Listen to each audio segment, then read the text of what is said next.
Labą dieną, šiandien labai pavasariškas oras, aš dar baiginėjau išleidinėti kasą, o vyriukai kloja šlangą iš ežerėlio ir žiūrėsim, koks bus spaudimas, kaip čia bėgs, bet reikia tikėtis, bus viskas gerai.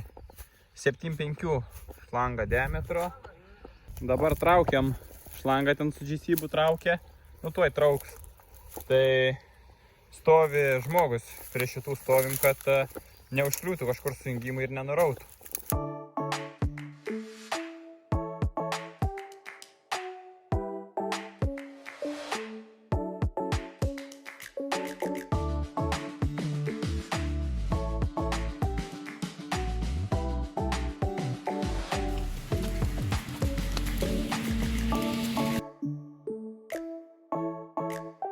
Nu, atsivedėm, nusiorinom, dabar kelsimės į viršų, žiūrėsim į kokį aukštį užkelt.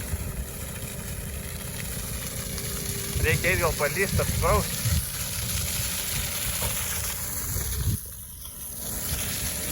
Nes realiai mums tai reiktų labai aukštai iškelti iki kaso pačkos, o jinai yra labai aukštai.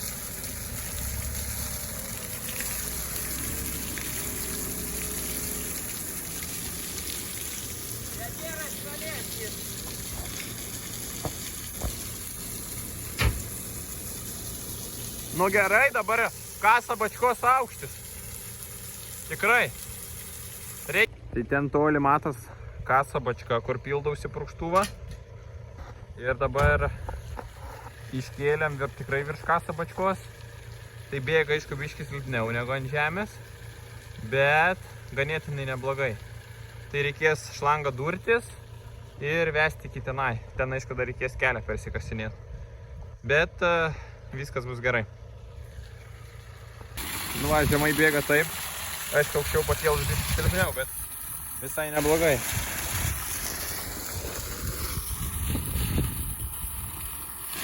Pabandėm pasižiūrėti, kiek su siurbliu dabar. Tai siurblio va toks va yra bėgimas, o ten toks.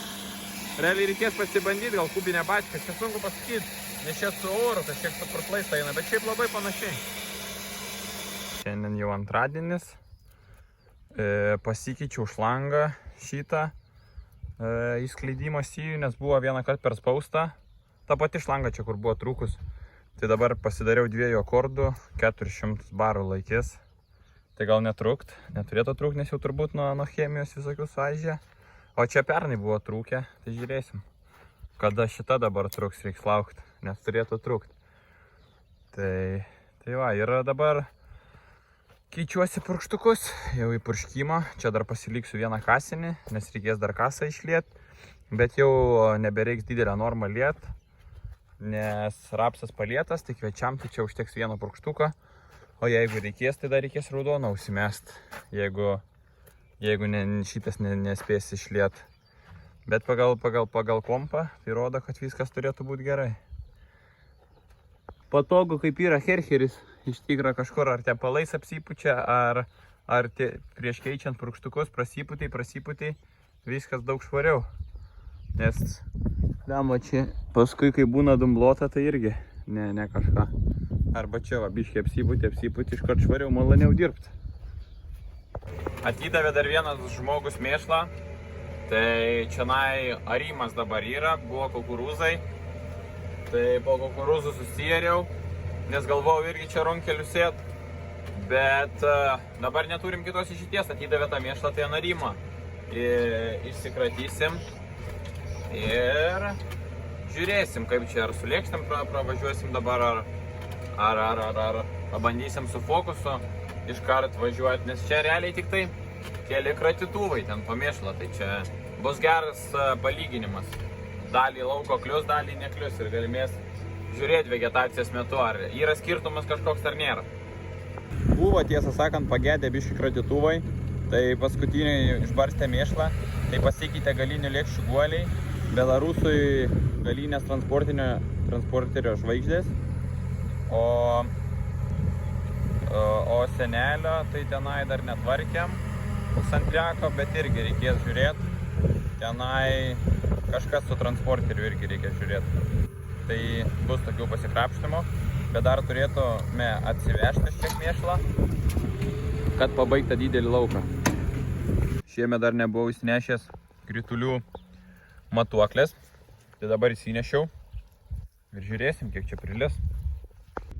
Šiandien orelis tai labai blogas, lyja jau ir naktį kažkiek ir dabar jau po pietų yra, tai lyja visą dieną ir rodo dar lietaus. Tai gaila, matuoklės nebuvau išnešęs, nežinau, kiek čia prilyja, bet manau jau nemažai.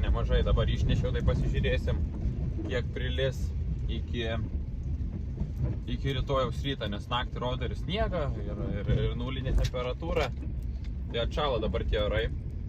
Bet į savaitės galą vėl rodo šilumą ir kitą savaitę vėl viskas tvarkoj. Vakar pasibaigėm dar mėšlą kratyt, tai viskas gerai, kratytuvas nesulūžo, įsikratė mėšlą ir buvom su pusantriniu išvažiavę jau lygint laukų. Tai tuoj parodysiu, kaip sekėsi ir kokie darbai dabar vyksta ties pusantriniu. Nu, su pusantriniu tai tokie reikalai. Nusiėmė kabiną, išsiėmė variklis, nes subirėja greičių dėžė.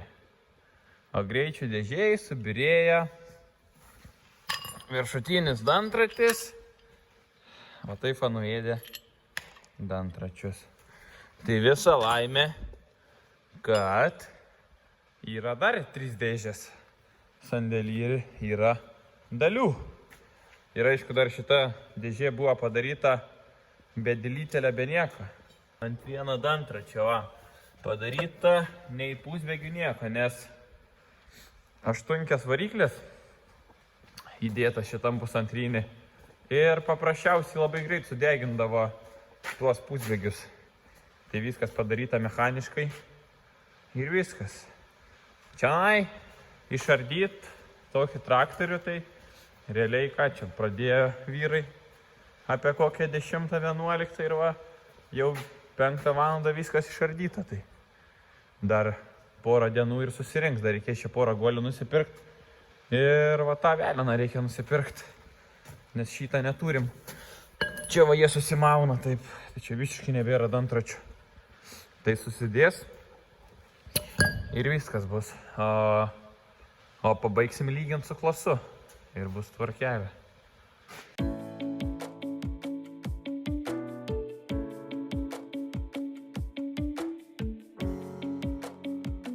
Tai kai sugedo pusantrekas, ant klasą Marius uždėjo dublius, uždėjo šitą geležį, tai reikės paskui kryžius nuvažiuoti su klasu, pabaigti lygint, nes pusantrekas taip greit nesusidės. Atvyko kasas, tai lietų šiandien lyja visą dieną, tai vakare 2 fūras, nebereikia tokio didelio poreikio. Tai gerai, kad pas mus didelė bačka, vėl pasiruošim iškart. Nes dar yra vienas purkštuvės lykęs pirmam ratui padaryti. Ir tada pradėsim antrą ratą važiuoti su kasu. Tai dar atveš rytoj vieną mašiną. Ir pasijungiau siurblio šlangas. Tai dabar yra siera supilta. Tai iškart sumaišysiu.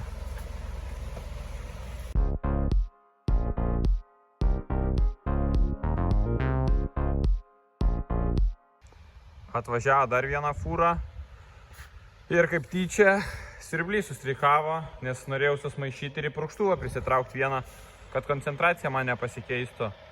Tai dabar vienu žodžiu, siurblys pavedė ir negaliu užkurt, kibirkštis kaip ir yra, bet žvakės neturi naujos, tai reiks greičiausiai žvakę nusipirkti ir nebeišeis jau taip greit sustvarkyti. Tai reikės rytoj vėl maišytis kitą koncentraciją.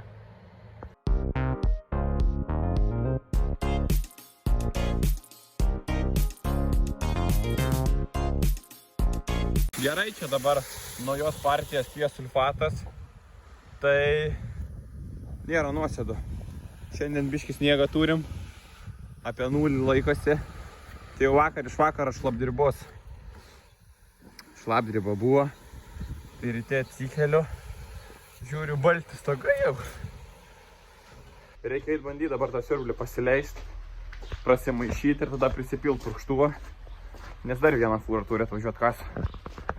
Tai siurblį paleist pavyko, dabar pumpuojasi tenai bačkoj, maišosi, o dabar atsivežiau šlangą, tai bandysiu su Mariu prisirišti vieną galą prie medžio ir ištemti. Žiūrėsiu, kiek čia to šlangos turiu, nes reikės va ten, va, kur stovi fūros, toj vietoj prakast kelią, kad nueiti iki bačkos.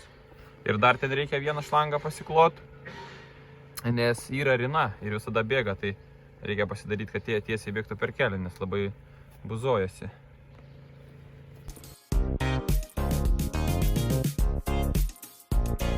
Nu, liktai sviniojas, aš čia nedalyvavau, kai tėvukas svinioja, bet sakė, principų panašiu. Šiaip jinai ganėtinai kieta, aš galvojau, nebus tokia kieta. Bet va, viskas kaip ir gražiai. Ten svarbu, sakė, nepasidarysiu kokią mazgą ar ko, paskui nenulūžtų. Nejungsim dar, kol tenai nuo galo nepasidarysim, kad nepurkštų mum vandens, bet prasiklojam per krūmus ir visai neblogai čia sekėsi.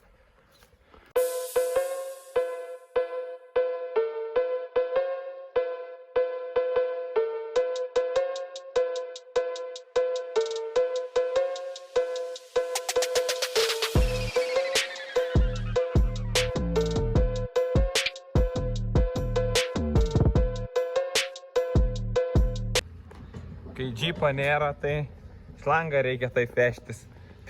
Per mašiną apiesėm diržą, pristrakavom ir gerai, ir parvažiavo.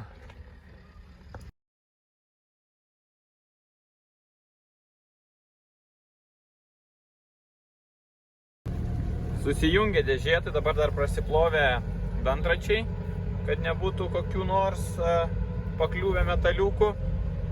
Ir viskas, galimės dėti dangčius ir sujunginėti su varikliu. Nu, dar reikės gal pasižiūrėti sankabą, nes jau dabar tiek išardyta, tai reiks turbūt pasikeisti sankabą, kad būtų rami galva. Ties pusantrinį tokie darbeliai, tai susijungia dėžė su varikliu. Dabar vyksta sankabos reguliavimus. Kaip sekas? Ir galimės dėti atgal.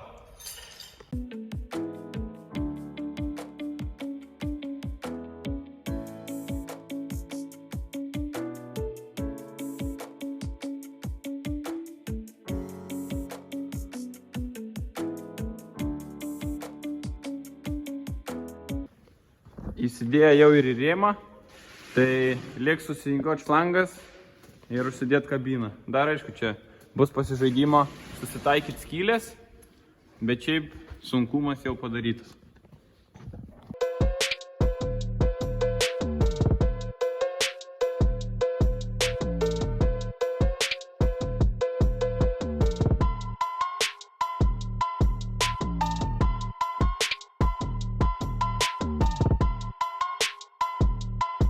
Vakar buvau dar vieną purkštuvą kastą išliet.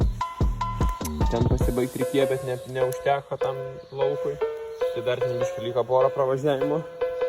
Bet šiandien lyja ir nemažai jau prilyta. Tai nusiėmiau dar šitą laidą, kur eina nuo antenos iki ten ekrano. Tai šitas laidas yra, jis buvo užspaustas, ten reikės dabar per kitur jį atsivesti, nes ties langų spaudžia labai ir gaunasi, kad nebegauna gerai palydovo ryšio. Nes būna šitą laidą judini ir iškart pagauna palydovo ryšį.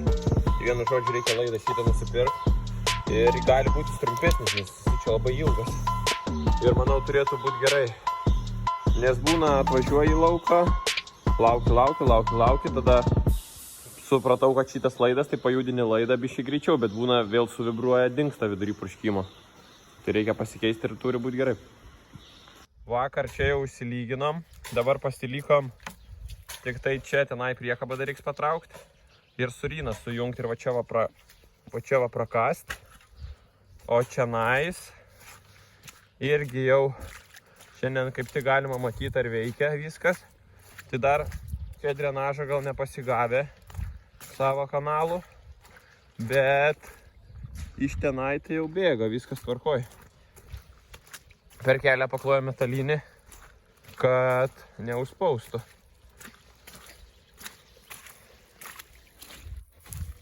Va, čia jau bėga visai gražiai iš vamzdžio. Dar, manau, atras savo kanalus ir iš vis bėgs gerai. O čia šitas šlangas irgi reiks tik sujungt, bet nenorim dabar jungt, nes tenai vandenį purkš. Tai ten reikia pirmoji eilėj kraną pasidaryti. Ir galimės čia pajungt tada. Bet sunku pajungt ant bėgančio, tai gali reikia tenai eit aukštai ežerėlyje užkimš, kad nebėgtų. Nes vakar vieną jungiau ant tekančio, tai sunku susitvarkyti ir šlapau, išmaudė. Bet net cukrinis neištirpau. O žiemą reikės už šlangą, tai tiesiog ištraukti vieną galą, oru prapūst visą ir viskas, nes taip tai suskaldys šlangą ledas. Jautis baigia tvorą išvers, niešti užpakalį ir stūma tvorą. Baisu eit, kad neišgaizdint.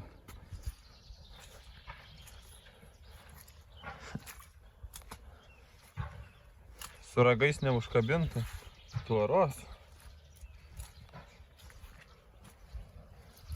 Bet va, matosi, trynasi. Pasiklojam, pasijungiam ten nuo rinos. Čia irgi susijungiam šlangas. Tai va, gavosi tokia sistema. Čia dar vienas kranas pasistatė. Iš tikrą nepagalvojam. Reikės dar dasidaryti, čia reikia mažiuką kraniuką, kad turėti visą laiką švaraus vandens, jeigu biškį reikia atsisuk, nes per tą storą šlangą tai nesąmonė, o per ploną, jeigu tom rankom apslaučianai prie kaso dirbant, ar šiaip į kokią kanistrą prisipilti, tai labai gerai bus. Tai reikės pasidaryti ryšakį ir įsidėti kraniuką. Ir pabandėm, per kiek pribėga toną, tai pasikėlėm realiai su bačkos aukščiu. Tai per 8 minutės kubas pribėgo, bet kai pildysim per čia va, per apačią, tai vis tiek iki pusę bačkos čia sunku apskaičiuoti realiai per kiek bačka prisipildys, nes kol apačioj tai lengviau spaus. Ir paskui, kai į viršų bus, jau palėčiau pildysis, bet per kokias 7 valandas tai turėtų, manau, prisipildyti pilna. Aišku, pildyti purkštuvą taip, tai biški nesąmonė, nes purkštuvas kažkur 1,5 valandas pildysis. Tai nesąmonė, bet pripildyti čia ir paskui į purkštuvą, tai visai nieko, manau, variantas. Nes ar taip reikia siurblę, norint į patį purkštuvą pildyti. O čia vis tiek kažkiek lengviau ir plius vanduo visada šiltas. Ir šiaip čia ir chemiją atsivežti, visai patogu. Purkštuvui dar laidą pasikeičiau, tai dabar irgi labai gerai iškart pagauna ryšį. Tai manau irgi įsisprendė problemą su GPS-u. Siurblį vakar kaip ir sutvarkėm, bet vis tiek gerai nedirba. Tai šiandien pasikeitėm visą šitą mechanizmą. Tai babina, čia žvaklaidis. Vienu žodžiu, kibirkštis buvo kažkaip ar nelaiku, ar kartais ne tokia stipri. Tai aišku, čia kaso gavę, parūdyje ir viskas. Tai reikės dabar užsisakyti, čia išėmėm iš kito tokią pat variklę. Reikės susakyti, mačiau, apie 12 eurų kainuoja. Tai parsisiųsti ir įdėti į aną, nes ten dabar nenaudojamas. Tai išėmama siurblė, kai reikia. Tai įsidėjom į siurblį, tai dabar labai gerai. Čia, kai į bačką norėsiu pumpuoti, tai šitą šlangą nusimsiu ir šitą aklę uždėsiu. Ir tada kranus abu atsuksiu ir viskas. Ir pripumpuosiu. Tai šiam video tiek norėjau parodyti. Buvo gan prasti orai, tai laukuose darbo nedaug, tai tvarkėmės čia aplink sandėlius. Ir jeigu kažkas įdomu, būtinai paklauskit, pasistengsiu atsakyti ir iki kito video. Iki.